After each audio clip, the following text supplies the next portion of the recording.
Good morning, everybody. It's been a while since we've done a Corona class here, Corona, where we're going to own back your core.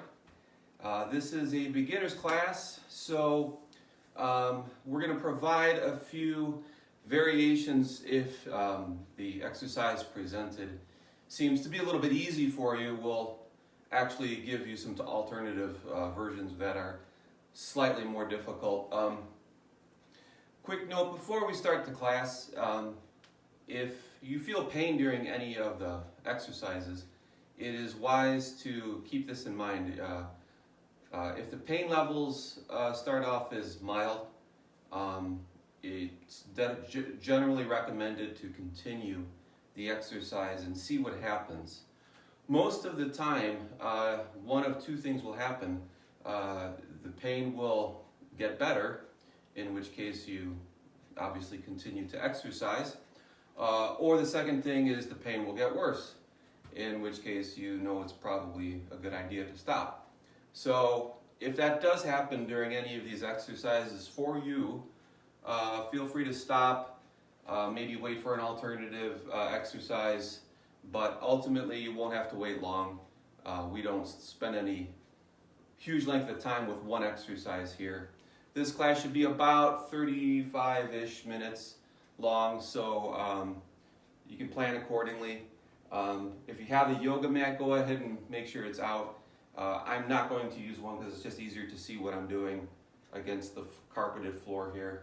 Carpeted floor works pretty well too for most of these exercises. You don't necessarily need a yoga mat. So I've got my cheat sheet here, and we're going to start with up dog. Now, I've changed some of my methods since the spring. I believe the last time I did this class was in the spring. I've kind of given it up for the summer. Now that the colder temperatures are here, and boy, it is chilly out there today, 38 degrees. Now that the colder temperatures are back, I think people are going to start looking for options to exercise. I know that the gyms have opened, but I'm not going back to the gyms yet. Still too many people breathing heavy for my comfort level. I think there's plenty you can do at home using your body weight, and sometimes some easy, simple tools that we can add here and there, but we won't be using any tools today. So, using my cheat sheet here, we're going to start off with up dog, and we're going to alternate that with child's pose. And yeah, I'm pretty much stealing directly from yoga here. So if you're familiar with yoga, we're going to get into this up dog position. Palms on the floor. Try to get those elbows as straight as you can. Take 3 breaths.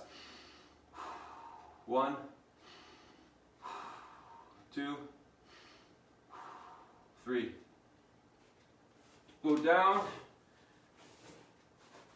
You don't have to scoot your legs forward, but I am just to stay in the view of the camera here. And then get into child's pose. I like to do child's pose with the knees apart and the feet together, or at least your toes together. Drop your butt down and back first, and then try to drop your head down. Take 3 breaths. 1, 2, 3. All right, back to up dog. In this version of up dog, this is Dr. Schafer's version. I want you to relax the butt muscles and just let your pelvis and hips sag down. 3 breaths. Make sure you're looking straight forward. Your gaze is going straight forward, and your nose is pointing straight forward. Back into child's pose. Knees apart. Big toes touching, hopefully. 1, 2, 3. All right, 3 breaths 5 times is the goal here, so we're going to keep going. 1, 2, 3. 1, 2, 3. You keep breathing, I'm going to keep talking. The breath system I do is based on my experience as a personal trainer. When I would give somebody some exercise, usually it was a core exercise like crunches, it was obvious to me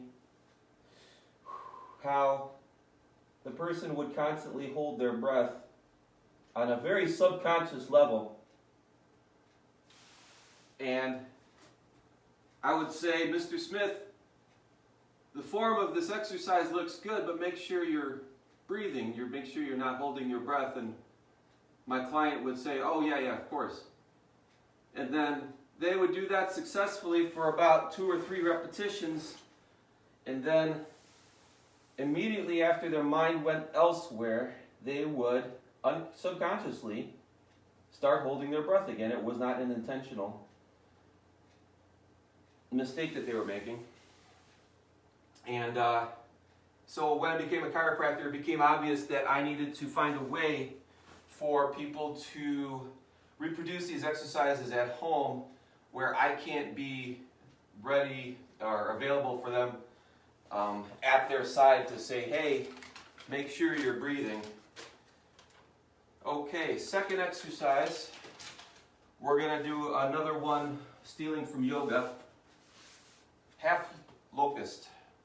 So we're going to put the hands here, we're going to lay on the belly, put the hands underneath the hips, roughly where your pockets would be, but a little bit more on the inside. And then I want you to try to keep your feet together as you lift both feet. Now I want you to lift both feet and keep the knees straight and take 3 breaths. 1, 2, 3. People always ask me, what should my head and shoulders be doing? And it's not that I really don't care at all, but I think there's a range of possible acceptable positions. 1, anywhere from chin down to slightly elevated is fine. I don't want you cocking your head forward like that though. Take a breath in the down position.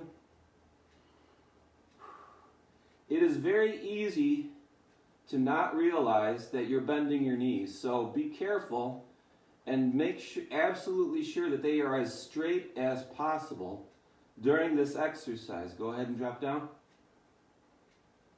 Take a breath. 2 more times. 3 breaths here. I like this position because it relaxes the shoulders. It relaxes the neck. And I have too many problems with patients saying to me that their neck hurts during their low back exercise. Yes, this is a core exercise, but I'm doing it specifically to strengthen the low back erector spinae muscles as well as a little bit of the glute muscles. 2, 3. Good. So that's a new one I haven't given you guys before. Hope you like it.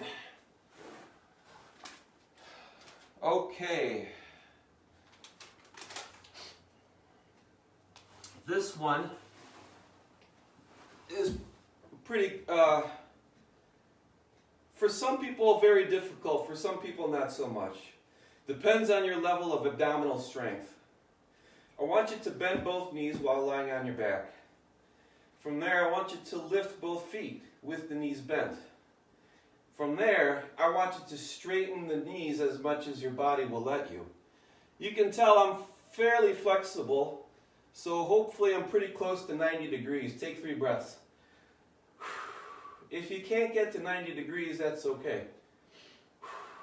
Do what you can.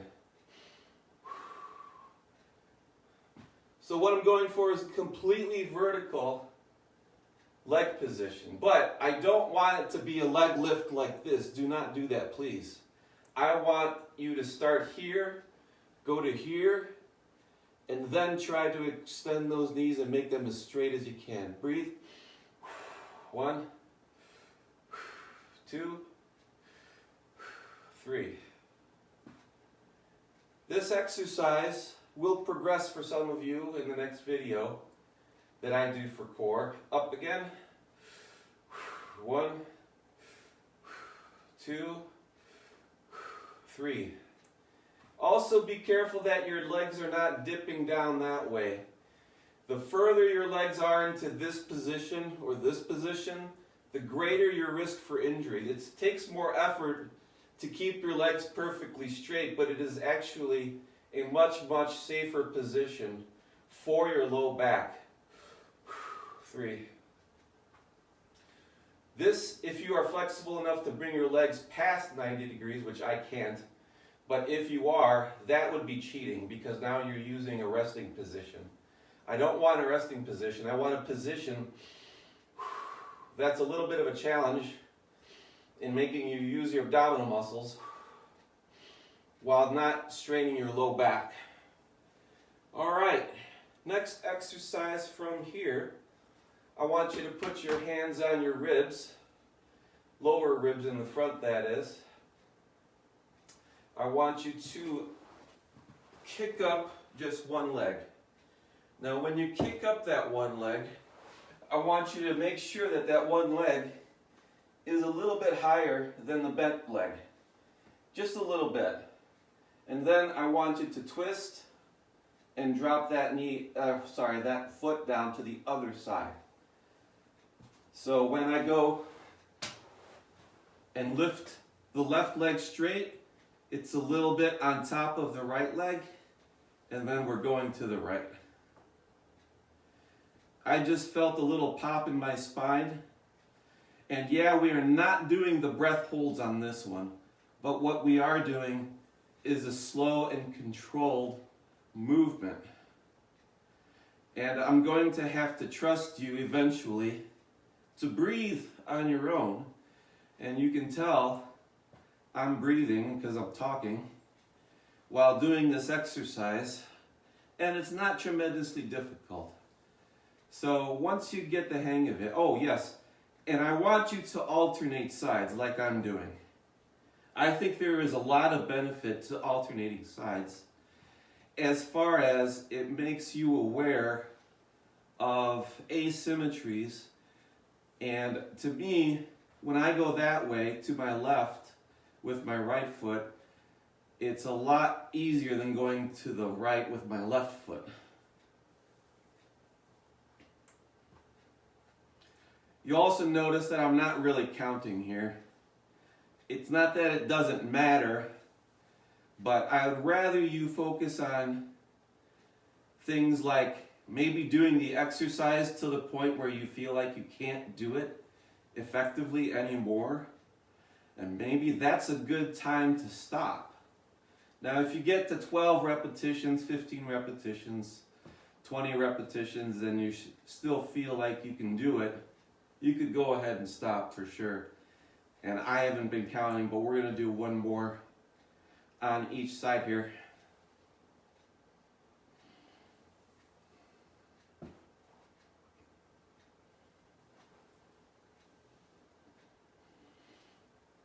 Okay, so I call that one just your basic laying torso twist. Variation with the bent knee.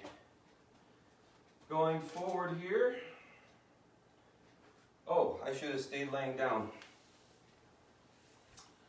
I want you to lay flat on the floor, on your back. Drop the arms up and overhead. Hopefully, your hands will touch the floor. You'll notice my shoulders are stiff to the point where my elbows don't really touch, but I suspect they will by the time this exercise is done. Here's what I want you to do. I want you to breathe in as big as you can, and then push down the ribs into the floor on the exhale. Keeping the hands down as far as you can. Breathe in again. Ribs up, exhale, ribs down. If you're not sure if you're doing it right, this next repetition, put your hands on the ribs and then breathe in and you'll feel them flare up. Now I want this to be going on in the rib cage as much or more than in the belly. And then push down, push those ribs down. You should literally feel your hands go down when you do that. One more time with your hands on your ribs. Inhale, ribs up. Exhale, ribs down. Let's go back to the overhead version. Inhale, ribs up. Exhale, ribs down. You may feel this is mostly a stretch rather than a core exercise. Certainly it is both. If you feel the need to extend your head during the exhale, please resist that urge and even do a chin tuck. If your head stays neutral, that's perfectly fine too. Breathe in, ribs up. Exhale, ribs down. Breathe in, ribs up. Exhale, ribs down. We're going to do a couple more. So if you're not sure if you're doing it right still, go ahead and move hands into the ribs where you can feel them rise and fall.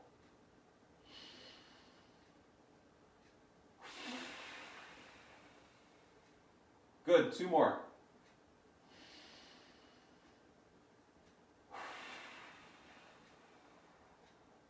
You'll notice that my exercises make you think about your body position, usually much more than actually fatiguing any one particular muscle. That's the way I operate.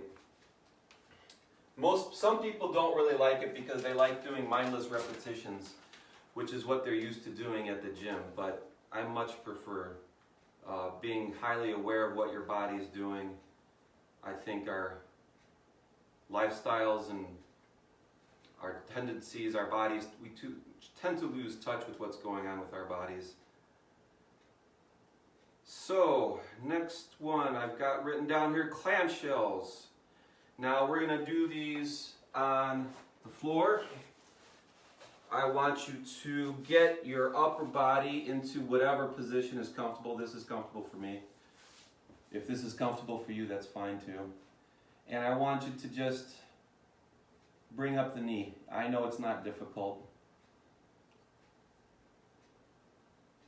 And we're not going to do any hold either. We're not going to do the breath thing on this one. I'd rather do repetitions on this one.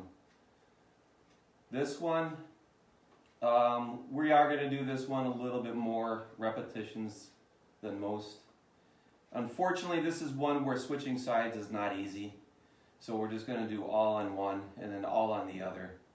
But core muscles, particularly the core muscles of the lower back, tie in with the glute muscles and they work in conjunction. Muscles never work in isolation.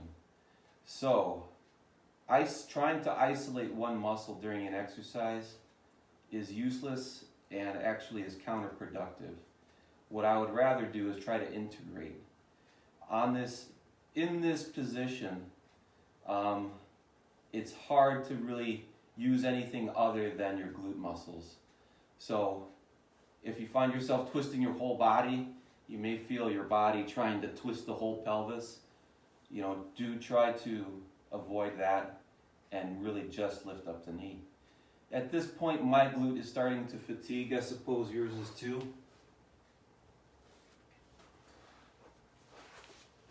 Other side, both knees bent.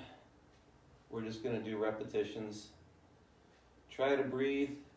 If I had to give this a number, in fact, I would rather not give it a number, but I think maybe doing it for a minute is better. Why? Because I think once people have a preset number in their head of how many repetitions to do, all they're focusing on is doing that number. They're focused on that number 100%, and they're focused on the form of their exercise 0%. So sometimes it's good to go into an exercise, in fact, I think it's often good, to go into an exercise maybe not knowing how many you're going to do. And if you plan on going to fatigue, like I plan to with this exercise, at least for me, it may be different right to left, probably not by much. That's okay, doesn't have to be perfect. Noticing these asymmetries really helps you keep your thumb on the pulse of what's going on with your core exercise, or your core abilities, I should say. Okay, next one, again, core. We're going to have you lay down on your back, bend up one knee, put your hands underneath your low back. So I call this one handcuffed head lift, meaning your hands are behind your back, sort of as if you're handcuffed. And I just want you to just barely lift your head and take 3 breaths. Now, most of you, if you've not done this before, this is what you're doing. Don't do that. Barely lift your head. Pretend as if there's, go ahead and switch knees here. Keep the hands where they are. Pretend as if there's somebody just barely sliding a piece of paper underneath your head, and that's all the room you're going to give them, is just barely enough to fit that piece of paper. Now, I'm going to continue to talk, but I want you to breathe. 1, 2, 3. Also look at or think about your head position as you're doing this. Your head position should be pretty neutral, meaning I don't necessarily want a chin tuck, but if you don't think about your head position, most of you will be doing this. So I guarantee you, if you do this exercise with your chin up like this, your neck will hurt. Now, in reality, this is quite a effort for most people's neck muscles. In fact, I'm already feeling it here. In fact, I might think this is our last repetition. Especially for those of you who have not done this before. I don't think I've done it on my core exercise routine, but we have done it in office quite a bit. And like I tell my patients, if you feel like it's painful, mild, continue to do the exercise. But sometimes it's hard to tell if it's the actual muscles straining. If your muscle's straining and you feel like you're losing good form, and that's why it's painful, then it's time to stop.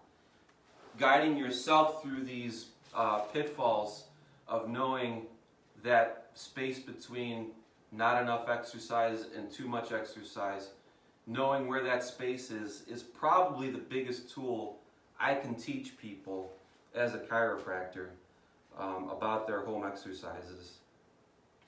So, next exercise, we're going to get on our sides again. Going to bend up the knees. I do want you to be propped up on your bottom forearm. Try to maintain contact with the whole arm, not just the elbow. From there, I want that you just pop up your butt up off of the floor. I'm going to change position here so you can see something. Hopefully, from my head to my shoulders to my hips to my knees, when I pop up, hopefully that goes into a straight line. So I want you to pop up here, not here. So make that point to bring your butt forward every time you do it. Again, I wish we could alternate on this one, but it's just easier to do a series on one side and then do the series on another.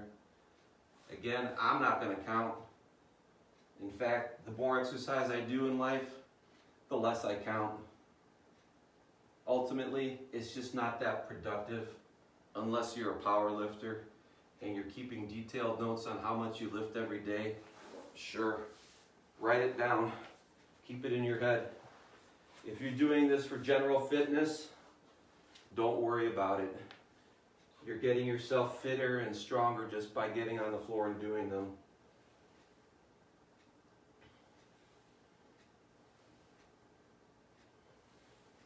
If you feel there's a space created between the knees as you pop up, as you may notice, my knee wants to pop up too. Don't worry about it too much. You won't be able to force it down. Sometimes your hips are just designed a certain way and you can't change it, and ultimately it doesn't really matter. Okay, I suspect some of you are starting to fatigue here. We're just going to do a couple more.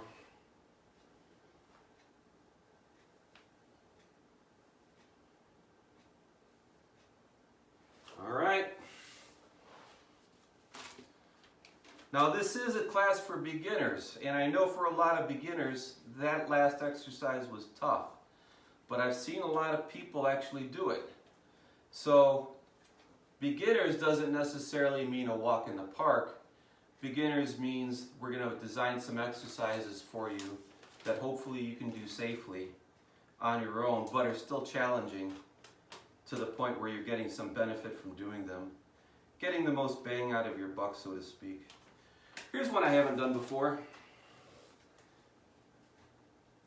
or at least not in the class. Most people know what a bridge is. This is a bridge. Well, if that's difficult for you, go ahead and do just the bridge. If that seems pretty easy for you, as you do the bridge, kick out one leg, but alternate which leg it is that you're kicking out.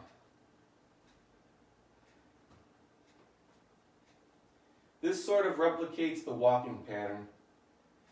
And then lastly, if this still seems a little too easy for you, you can do on your toes, meaning the one foot that's on the floor, that heel also comes up, which engages the calf muscles. And like I said, muscles never work in isolation. So treating them, exercising them, and trying to isolate them is futile and oftentimes counterproductive. My point is, if you're thinking to yourself, what do calf muscles have to do with core muscles? I can guarantee you your calf muscles work together with your hamstring muscles, and that works together with your gluteal muscles, and that works together with your low back muscles, and the pattern continues and goes on and on. So there's the tie-in. I'm not sure how we're doing on time here. That was the bridge. Variations on the bridge. This is one that's new. Wall side bend. I'm going to bring up the camera here so you can see what's going on. This one we're going to explore your range of motion.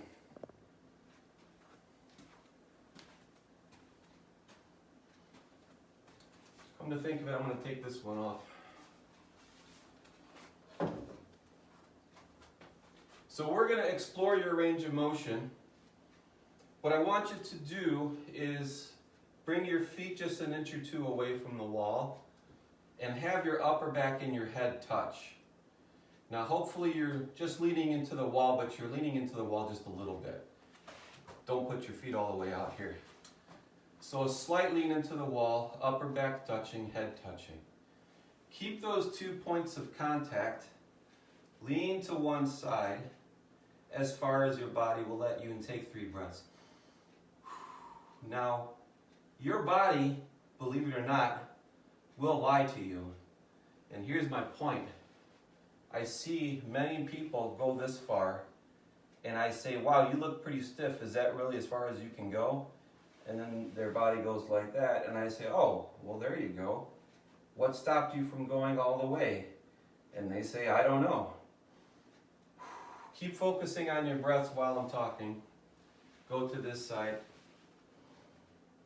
Hopefully, your head will be more or less horizontal.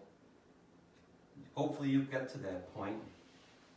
If you feel, when you go to the right, if you feel your left foot pop up off the floor a little bit, that's fine.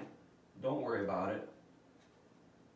That just indicates to me that you're actually going as far as your body will let you go. In fact, I really actually do like to lift up the opposite heel and just point the toe. Keep focusing on that breath. I lost track of how many we're at here. I think this might be repetition number 4. 1, 2, 3. Another reason I like this exercise is because, like I said with other ones, when you alternate sides like this, it brings out a little bit of body observance, and you can tell that one side is tighter than the other. When I go to this side, I feel more stretch here in my left low back. When I go to this side, I feel more stretch here in my neck. What does that tell you? It just tells you that your body's asymmetrical. You don't have to be perfect, but it is good to be aware of that. And try to get them more symmetrical. That was wall side bend. So that one explores the range of motion going into side postures like that.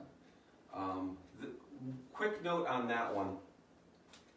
Some of you may benefit more by doing this one with your hands on your head. Go ahead and do just a couple more repetitions and see what you think. Most of the time, I am readily accepting of the patient's or the exerciser's point of view on this one.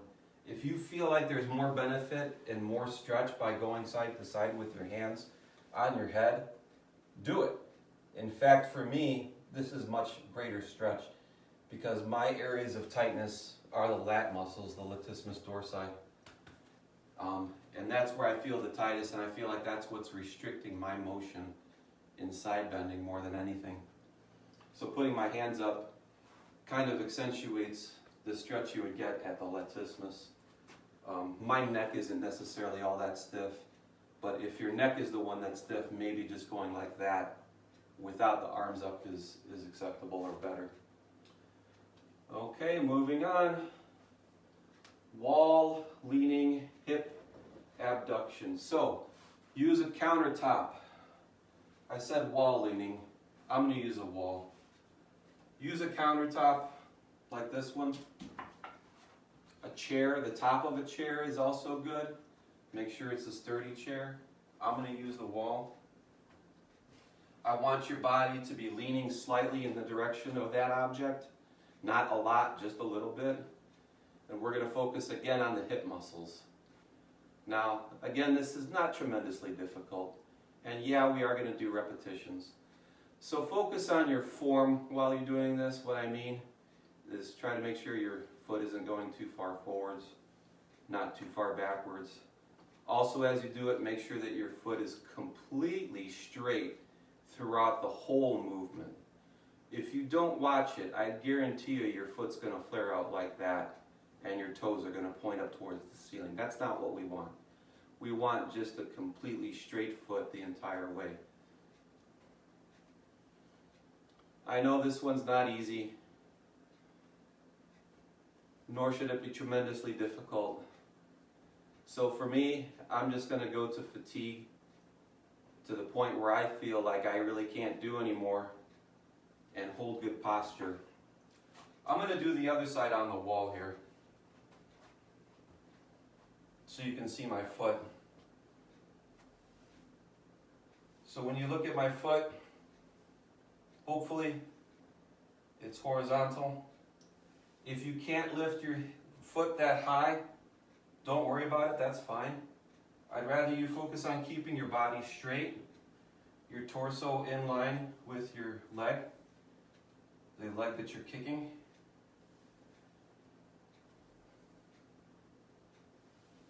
I like to have that camera there. I think I should probably put it there all the time. It would probably improve my form.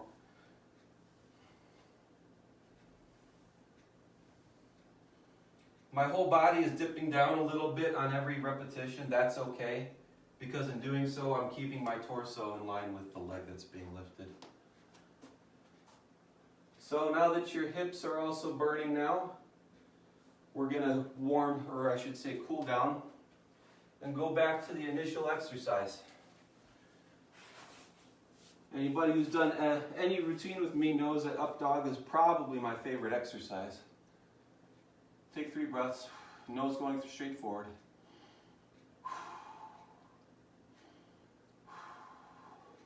And again, we're going to alternate that with child's pose.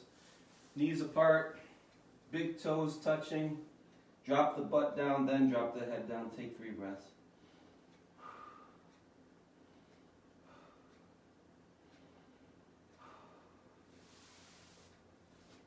Up dog again. 1, 2, 3. Knees forward, big toes touching. Drop the butt down, drop the head down, 3 breaths.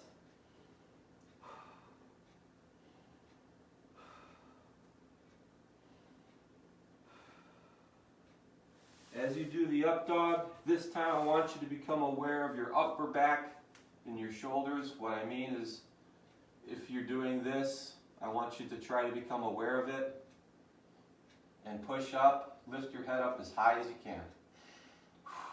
1, 2, 3. And for the child's pose, again, bring those knees apart. I see way too many people constantly trying to do it with knees together. Yes, it rounds your back out, but I also want to get a good stretch in your hip muscles.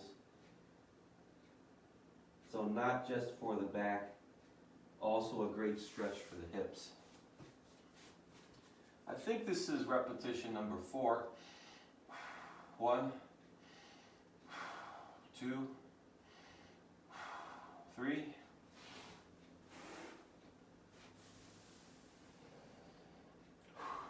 1, 2, 3.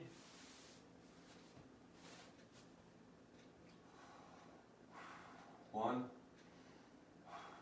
2, 3. Last one. Knees apart, big toes touching. Hands forward, butt down, head down. 1, 2, 3. All right, that's all I got for you guys today. As promised, about 35-40 minute routine.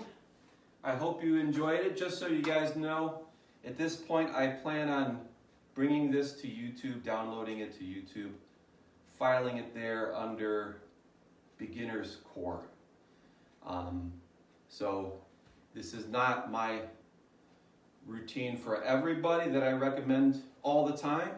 It is a routine that I would recommend for people experimenting with getting their core in shape when they haven't tried to do so in a long time. Meaning you do have to put out your feelers and see where you're at with a lot of these exercises, rather than me assuming that beginners can do X, Y, and Z. Everybody's different. You may have strong abdominal muscles and very weak low back muscles, or vice versa. And in doing so, we will shed light on those differences and give us something to work on and focus on in the future. Alternating weeks. This weekend, obviously, this is the weekend I'm doing my core. Next weekend, I'll do a stretching class. I like to do my stretching class on Sundays at 9 o'clock in the morning. So right now, if you were to go to Facebook, our Facebook page, the business page, and look up videos, there's countless days of videos.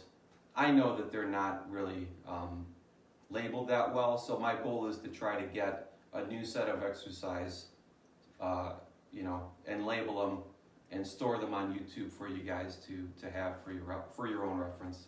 So if you like this one, keep an eye out on YouTube and or subscribe to my YouTube page. And then it'll be labeled as Beginner's Core. Just simply that. So you guys have a great weekend and stay warm. It's kind of chilly out there. Last weekend of summer, technically, so do something fun. See you later.